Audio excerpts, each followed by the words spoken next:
பிஸ்மில்லா அஸ்ஸலாத்து வஸ்ஸலாமு அலா ரசூலுல்லாஹி ஸல்லம்.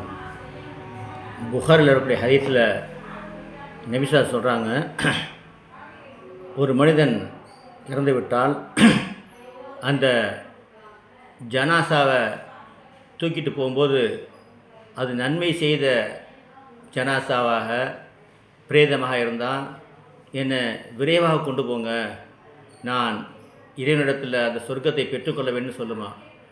ஆனால் பாவங்கள் செய்த பிரேதமாக இருந்தால் ஐயோ என்னை எங்கே கொண்டு போகிறீங்க என்று கத்துமா.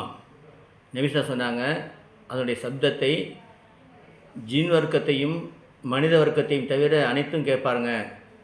மனுஷன் மட்டும் கேட்டால் மயங்கி விழுந்து விடுவான் என்று சொன்னாங்க. ஆகவே கண்ணியத்துக்குரியவர்களே, நபி சொன்ன வார்த்தை உண்மை.